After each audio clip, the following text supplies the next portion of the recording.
Road safety week भी इस समय चल रहा है। ये जनवरी का जो पहला महीना है ये रोड सेफ्टी मंथ जो है वो तो इंडिया और JNK में मनाया जा रहा है। उसी के तहत उसी की एक कड़ी थी कि हमने जहाँ पर एक अवेयरनेस जो है प्रोग्राम किया, इसमें बच्चों ने पार्टिसिपेट किया, स्टाफ मेंबर ने पार्टिसिपेट किया और यही हमें इसमें यही डिस्कस हुआ कि रोड में हम कैसे सेफ रहें और दूसरों को कैसे सेफ रखें। इसमें रोड में सबसे ज़्यादा मेन रोल है जो हम लोग जो गाड़ी जो चलाने वाले ड्राइवर्स हैं, चाहे वो पर्सनल गाड़ी चला रहे हैं, चाहे वो पैसेंजर व्हीकल चला रहे हैं, चाहे वो कमर्शियल व्हीकल चला रहे हैं, दूसरी गाड़ियाँ चला रहे हैं, तो उनको यही संदेश देने की कोशिश की। एवं बच्चों को भी जो है यही संदेश, तो टू व्हीलर भी कई बार चलाते हैं, यही संदेश करेंगे कि खुद भी सेफ रहें और जो मोटर व्हीकल एक्ट के तहत जो रूल्स एंड रेगुलेशन हैं उसको फॉलो करें। जैसा कि सीट बेल्ट का पहनना, जैसा कि हेलमेट का लगाना, अगर आपने 2 से ज़्यादा ना बैठाएं, अगर पिलियन राइडर भी है उसको भी हेलमेट पहनाएं और बगैर लाइसेंस के गाड़ी ना चलाएं। बगैर अगर कई बार जुवेनाइल छोटे बच्चे जो है वो गाड़ी चलाने की कोशिश करते हैं, हमने कई बार देखा है। और इनको पेरेंट्स को भी ये मैं रिक्वेस्ट करूंगा कि अपने जो छोटे बच्चे हैं जिनके पास लाइसेंस नहीं है, वो माइनर्स हैं, वो गाड़ी नहीं चला सकते, they are not authorised to drive a vehicle on the road, तो उनको ना दें गाड़ी, क्योंकि उनकी लाइफ को रिस्क है। उनकी लाइफ को क्या रिस्क है, दूसरा जो चल रहा है वो उसके लिए भी एक रिस्क है। इसलिए अपनी स्पीड लिमिट्स जो प्रिकॉशंस हैं, स्पीड लिमिट को रखें आप, क्योंकि ड्राइवर के हाथ में सारा कुछ है। आपकी स्पीड लिमिट, आपको बाकी प्रिकॉशन, मोबाइल का ना इस्तेमाल करना। कई बार लोग जो है वो मोबाइल जो है वो गाड़ी भी चला रहे हैं, साथ साथ में मोबाइल भी, आपकी डिस्ट्रैक्शन है टोटल। इस डिस्ट्रैक्शन की वजह से बहुत से इंसिडेंट है, रॉन्ग पार्किंग, रॉन्ग लेन ओवरटेकिंग, ये सारे कारण हैं जो छोटे छोटे अगर हम देखें, अल्टीमेटली ये सारे ह्यूमंस की वजह से कारण हैं। हालांकि रोड इंजीनियरिंग और बाकी मैकेनिकल फॉल्ट भी कई बार आता है, लेकिन मैक्सिमम जो मेजॉरिटी एक्सीडेंट हो रहे हैं ये हमारी ह्यूमन की वजह से हैं, केयरलेसनेस की वजह से। अगर हम उस चीज़ का, सभी चीज़ों का ध्यान रखें, उसका पालन करें, तो डेफिनेटली हमारे जो है वो रोड एक्सीडेंट जो है वो मिनिमम पॉसिबल लेवल पर आ सकते हैं। सर, एक ऑर्डर भी निकाला गया था जिस तरीके से जो इंस्टीट्यूट हैं, चाहे गवर्नमेंट इंस्टीट्यूट हैं, प्राइवेट है, कि जो माइनर बच्चे ड्राइव करते हैं तो उनको अलाउ नहीं किया जाए। बिल्कुल बिल्कुल नहीं, बिल्कुल अलाउ नहीं क्या करना।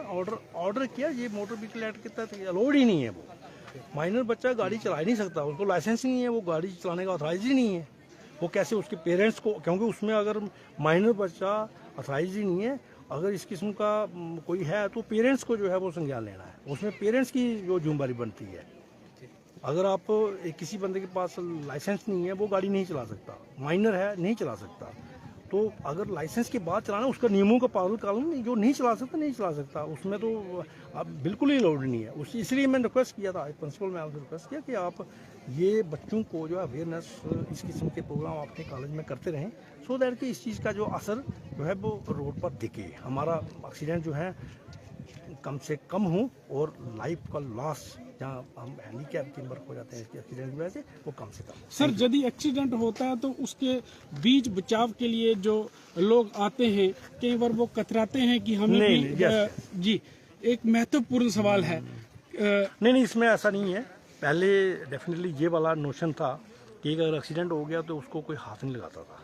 कोई भी आम आदमी जब आसपास से गुजरता था तो वो उसको एक्सीडेंट को, अगर कोई वहाँ पर किसी को ज़रूरत है शिफ्ट करने का, आज की डेट में जिसको भी एक्सीडेंट होता है, फर्स्ट आसपास जो कई बार गाड़ी इमीडिएटली पहुँच जाती है, दूसरी गाड़ी पहुँचती है, एम्बुलेंस पहुँचने में हो सकता है देरी लगे।